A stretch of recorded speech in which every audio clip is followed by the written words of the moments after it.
firing its head of news, Phathiswa Magopeni. Let's get your reaction then and speak to Media Monitoring Africa's William Bird. William, a very good evening to you. Thank you for joining us. I'm sure you've seen the communication from the SABC tonight. Your thoughts on the sacking of the head of news?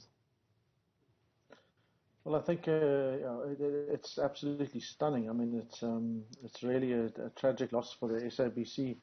I think before we get into any of the kind of the merits or otherwise of this issue, Phathiswa, together with the senior executives and the board of the SABC, have been all absolutely instrumental in rebuilding the credibility, the editorial independence for the SABC News. Their performance over the last few years has been chalk and cheese from what it was when they first took over in 2016. So this is really an ignominious end for someone who's done incredible work at making sure the SABC News is independent. That said, I think that if you look at that hearing, it was broadcast in public.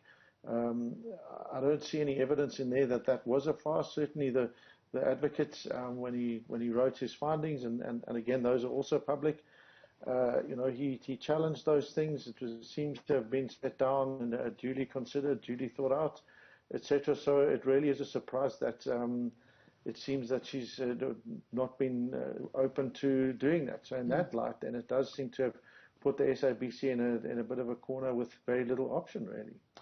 In that context, then, do you think it's fair that this is the ultimate decision taken by the public broadcaster? Could the relationship not have been salvaged?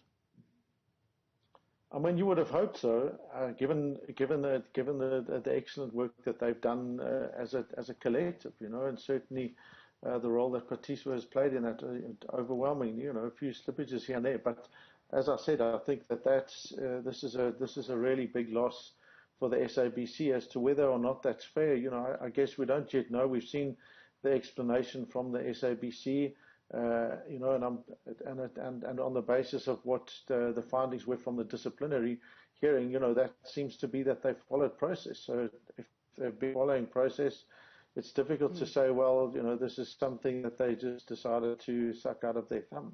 So in the disciplinary hearing to do with the airing of a special assignment program that had been interdicted, Phathiswa Magopeni firstly said that she should not have been the person who was ultimately held responsible for that, because the people at channel level too would have had to answer, because that's where it was flighted, right? But we also then learned of what she had said was her being hounded by the likes of the board chairperson, Bongu Musamakatini, and the CEO, Madoda Mxakwe. We were reading this week, about 2 days ago, in fact, that an investigation will now begin into that. Where does that leave the state of the public broadcaster today? Well, I mean, what this does indicate, right, is that yesterday we saw the SABC board release a statement saying, outlining the process that they were going to follow for that grievance against the CEO and the board chair. So I would be very surprised if they were in on this, because this is suddenly the next day you hear that she's been fired. And why would they do that if they knew that was going to happen? So on a level, that's quite a good indication of the fact that this was a decision taken by the CEO, and that indicates a good separation of power. So when you look at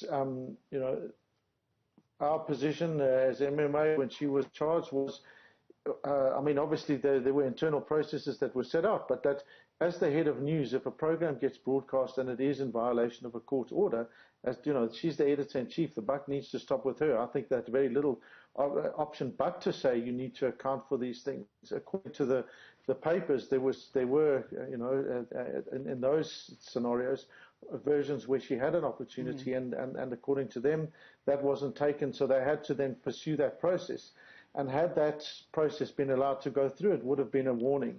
So now we're at a point where now she's been removed. I guess we'll have to wait and hear from SABC as to what they're going to do about the grievances that were lodged by her. And I guess in the interest of the public, there's going to need to be some follow through on that process, so that we know what's going on. We need the transparency, we need the clarity on that. But overwhelmingly, it's a sad day for the public broadcaster. So while this investigation is pending, one of the things that was said about the political pressure that she was under, Phathiswa Magopeni, during her time as head of news, especially around the period of the elections, is that a call had come from higher up trying to get an impromptu, shall we say, interview for the president of the ANC, Cyril Ramaphosa, which she then refused to grant.